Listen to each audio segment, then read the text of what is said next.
"We don't have space for your kids at Christmas," my mom said. My brother smirked. "Yeah, just bring yourself. They're too loud anyway." I nodded. That night, I took back every toy I had bought for my nephews. At 7:10 a.m., my sister texted, "Where are the presents?" "They're crying." I replied with, "It was one of those moments where you just sit there, stunned, not even sure what just happened." I was at home 2 weeks before Christmas, and the kids were in the living room decorating the little fake tree we'd pulled out of storage. They were so excited, asking questions about when we'd go to Grandma and Grandpa's, if the cousins would be there, if we'd get to sleep over like last year. I told them we would. At the time, I really believed it. Then the call came. My mom, completely straight-faced, told me they wouldn't have space for the kids this year. Like it was some kind of hotel booking issue. She said my sister-in-law's family would be there and it'd be too crowded and too loud and things were already hectic. "You can still come," she said. "Just not the kids." Before I could even process it, my brother's voice chimed in from the background. "Yeah, just bring yourself. They're too loud anyway." It was like a punch in the stomach. I think I just said okay and hung up. What else was there to say? I sat on my bed for a long time after that, trying to figure out how to break it to my children without breaking them. I couldn't do it, so I didn't. I told them plans had changed and we'd be doing our own special Christmas at home this year. They were quiet. They didn't cry, but I saw it on their faces. They didn't understand why we weren't going. They just nodded and kept decorating like nothing had happened. But something had. The part that made it even worse. I had already delivered all the gifts. A week earlier, I dropped them off at my parents' house to keep them out of sight from my own kids. I always went all out for Christmas. It wasn't about showing off, it was just how I was raised. If you love people, you show up for them. I bought my nephews what they'd been begging for all year. A Nintendo Switch for the youngest. A refurbished iPhone for the oldest. I wrapped boxes of puzzles, Lego sets, action figures, and crafts. I even included those little extras like socks, candy, Christmas books. I thought I was doing something good. That night, after the call, I couldn't sleep. I just kept thinking about how easy it was for them to write off my children like they didn't matter. Like they were background noise. So around 10:30 p.m. I drove back to my parents' house. I still had a spare key. No one was up. I let myself in, went straight to the dining room corner where I'd stacked the gifts and took every single one. They hadn't even moved them. They were still sitting there like forgotten donations. I packed them into my trunk, quietly closed the door and drove home. I didn't tell the kids. I didn't tell anyone. Then Christmas morning came. At exactly 7:10 a.m. my sister's text came in, all caps. "Where are the presents? They're crying." I stared at it for a long time before replying. I brought myself, remember? I waited. Nothing. No reply. Not from her. Not from my mom. Not from my brother. They'd set up their whole day expecting me to fix everything like I always did. I was the one who brought the food, the gifts, the sparkle. I was the one who paid for the rental car my sister used every Christmas to get home. I helped with their bills. I let my parents use my card for groceries, gas, whatever they needed. I never kept track. I just gave. And all it took was one phone call for them to make it clear. My kids weren't welcome. They had no idea that the presents were just the beginning. The day after Christmas was weirdly quiet. No texts. No calls. Not even the usual passive-aggressive, "Hope you had a good day" message from my mom. They were probably stewing. I imagined them pacing around, whispering about me, confused about what went wrong. They never actually asked why I took the gifts back. No one even acknowledged what they said on the phone. But I wasn't waiting for an apology. That morning, I logged into my banking app and removed my parents as authorized users on my secondary card. It had been a quiet thing I did a couple years back just to make their lives easier. Groceries, gas, small things here and there. They treated it like some unspoken entitlement. But now it was over. By noon my mom called. Not to say anything meaningful, just to say her card wasn't working and could I check on it. I told her it should be fine and ended the call. Later I texted my sister. "Did you still need help renting the car for New Year's?" She responded immediately. "Yes please, I was just about to ask." I replied, "Can't this year. Things are tight." She didn't answer after that. I knew she was pissed. She probably thought I was doing it out of spite. And honestly I was. But not out of pettiness, out of clarity. I wasn't going to be the one holding the net anymore while they all pretended they were flying. I went into the closet and pulled out all the gifts I had taken back. My kids never knew they were meant for someone else. I gave the console to my son and wrapped the Lego sets for my daughter's birthday, which was coming up in January. The iPhone I held on to. I was thinking of selling it, but I ended up donating it to a local women's shelter that helps teens who've aged out of foster care. It felt better than giving it to a kid who wouldn't even say thank you. Then the guilt campaign started. My aunt texted me randomly, asking if everything was okay between me and my mom. Then my cousin messaged me a screenshot of a Facebook post my sister had made, something vague about some people forgetting the meaning of family. I didn't respond to any of it. By New Year's Eve, my sister texted again. The boys keep asking why you hate them. I stared at the message for a long time. My nephews. They weren't part of the game. But it wasn't about hating them, it was about protecting mine. So I wrote back. I don't hate anyone. But you all forgot that my kids exist. Still nothing. The irony.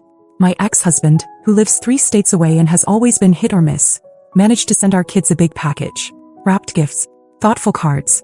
He even included a handmade ornament with their initials. It arrived late, but it arrived. They were thrilled.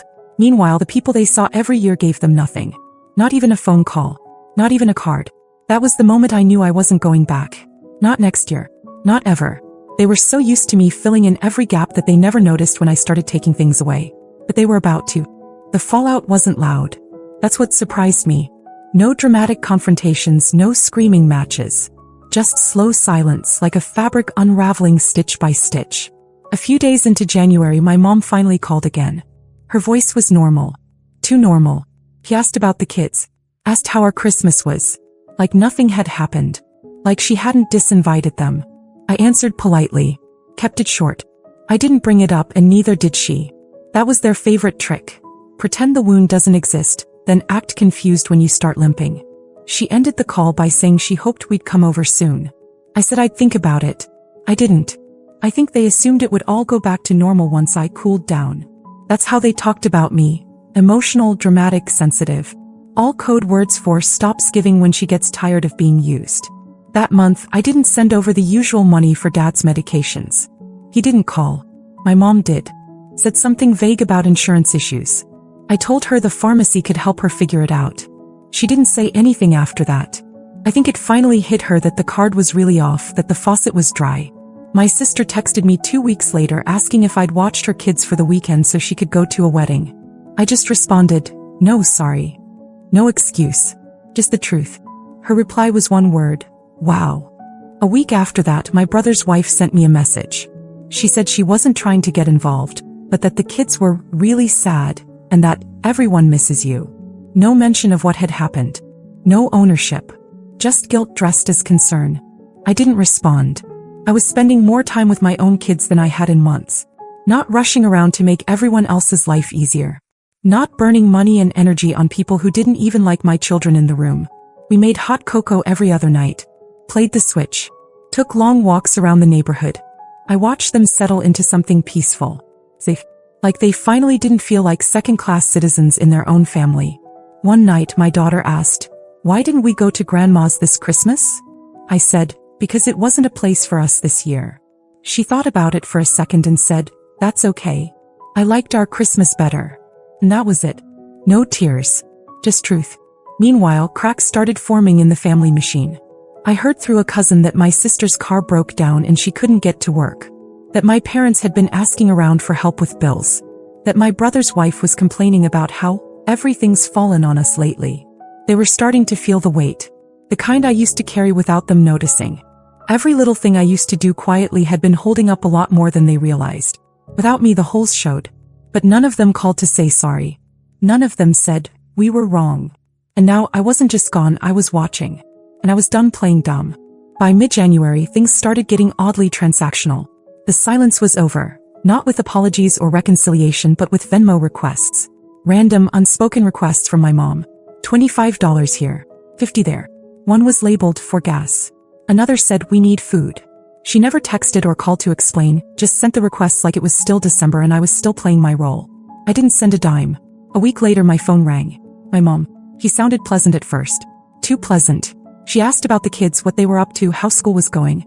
Like we hadn't just spent Christmas divided by an invisible wall that she built. I let her talk. Then she said, by the way, I sent a couple Venmo things. Did you see them? I said I did. She paused, expecting me to offer something. When I didn't, she tried again. Things have just been a little tight lately. I said, do you remember what you told me before Christmas? She didn't answer right away. Then came the inevitable excuse. I didn't mean it the way it sounded. It was just going to be a lot of people this year. We were trying to keep things simple. Right. Simple. And apparently, the simplest way to make space was to remove 2 children from the equation. I told her I wouldn't be helping out anymore. Financially or otherwise. She gave one of those tight, breathy sighs. Then said, well, I hope this isn't permanent. We're still family. I didn't say anything back. I think we both knew the answer already. And then a few days later something strange happened. My son came into the kitchen holding his tablet, looking a little confused. He asked, "Why did Uncle Tom say Santa doesn't like us?" I froze. "What are you talking about?" He showed me the screen. My brother had posted an Instagram story, short video, probably meant to disappear in 24 hours but not fast enough. He was standing in his kitchen filming a tiny box of off-brand building blocks on the counter. He said, "Guess this is what Christmas looks like when someone decides to play the Grinch." In the background, his wife laughed and said, "Next year, we'll just tell the kids Santa's allergic to drama." They didn't say my name. They didn't have to. They made my kids the punchline in some petty online joke. Turned a family betrayal into content for their friends. My children were excluded and now they were mocked for it. And it reached them. Through a screen they weren't even supposed to be watching that day.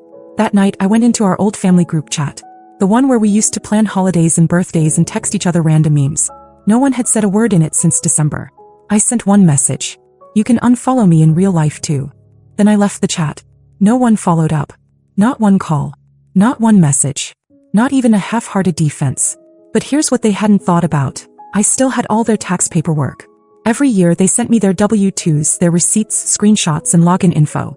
I'd file everything. Help them get better returns. Fix their mistakes. They never even learned how to do it themselves. My sister had already mailed hers like clockwork first week of January. A manila envelope with her scribbled note. "Can you do it by the 20th? Need the refund ASAP." I slid it into a drawer and didn't touch it. No message. No warning. Just nothing. Let them figure it out this year. Or don't. Because what they never realized is that I wasn't just the one who brought the gifts. I brought the knowledge, the money, the support, the stability. I was the invisible infrastructure they all leaned on. And they took it for granted because I made it look easy. Now piece by piece I was dismantling it all. Quietly. Thoroughly. And they were starting to feel it. February came and the air shifted. It wasn't dramatic. It was the kind of change that creeps in slowly until suddenly it's undeniable. My sister texted me first. No greeting. Just, "Hey, did you file yet? My refund usually hits by now." I stared at it for a minute, then put the phone down. She waited a day before following up. "Madison, I really need it. I have rent coming up. Can you at least let me know what's happening?" I replied the next day. "I didn't file anything this year. You'll have to do it yourself." She responded in under 5 minutes. "Are you serious? Why wouldn't you tell me that earlier? I've been waiting weeks." I didn't reply. Not because I was being cruel, but because I had nothing left to explain. She'd never said thank you when I did it. Not once in the 7 years I handled her taxes. Not one gift card, not one kind word. Just expectation. Just assumption. 2 days later I got a call from my dad. That was unusual. He opened with small talk, asking about the weather, how work was going, if the kids were doing all right. I knew it was coming, so I just waited. Then he said it. "I heard you're not helping with taxes this year." I confirmed it. He went quiet, then said, "We've always relied on you for that stuff." I asked, "You mean the same way my kids rely on having family who want them around?" Silence. Eventually he said, "Your mom didn't mean to upset you. Things just got messy with the holidays." But I wasn't angry anymore. Not really. I'd passed that stage. I just didn't trust them. And I didn't owe them the stability they never gave me or my children. I told him I hoped they figured things out and that I had to go. That week I got an email. My brother's wife, of all people. Formal tone. Subject line, "Help." She explained that they were trying to refinance the house and needed help organizing financial paperwork. Said I'd always been the one to handle stuff like this. Then, casually at the bottom, she added, "It'd be great to get that iPhone back if you haven't already sold it. It was meant for Tyler and he's been pretty upset." I reread it twice, wondering if she was being serious. I didn't respond. They thought all of this was temporary. That I was just being emotional. That eventually I'd get over it, come back into the fold, pick up the slack again. But what they didn't realize was that I was watching them learn how to drown. My mother's friend, a woman I barely knew, messaged me a few days later. Said she'd heard there was drama, and hoped I wouldn't let a misunderstanding ruin things. That family is everything. I didn't even answer that one. But something strange happened near the end of the month. A package arrived for my kids. No return address. Just a stack of books, some candy, a card that said, "You are so loved." Inside there were $200 bills tucked between the pages. My son thought it was from my ex again, but I knew it wasn't. His gifts always came through Amazon. This one felt more personal. Maybe it was someone in the family finally realizing how far they'd pushed. Or maybe someone saw the way the tide had turned. My kids were okay. They were more than okay. They were thriving. Because for the first time, everything they were given came from someone who chose them. The people who used to ignore them were now struggling, scrambling, missing tax deadlines, losing access to money, asking for help in ways they never had to before. And all I did was stop giving. No warning. No fight. Just absence. And absence, it turns out, is louder than anything I ever could have said. By March I realized something strange. I hadn't cried once. Not when they excluded my kids. Not when I pulled the gifts out from under their tree.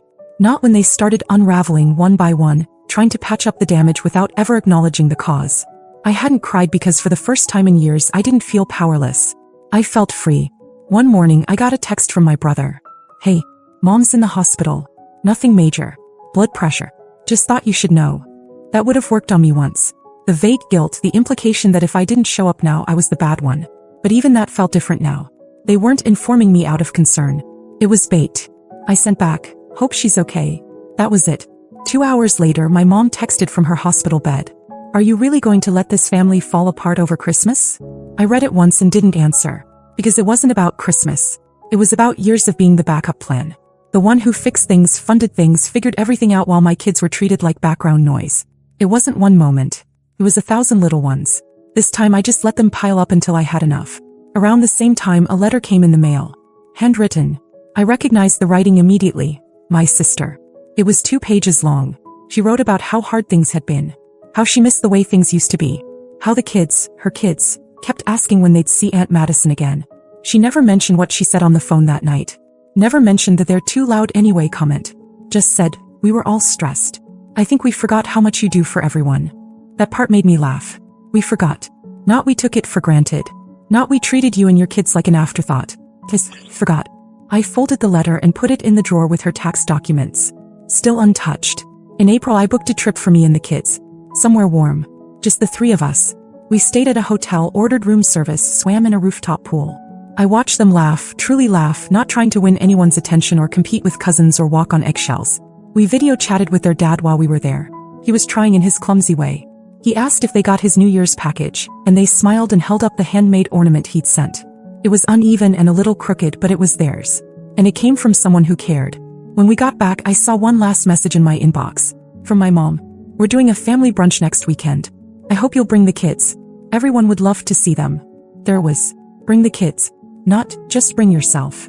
I stared at it for a while, then deleted it without answering. Because they didn't miss my kids. They missed what my kids represented. The feeling of family. The warmth. The convenience.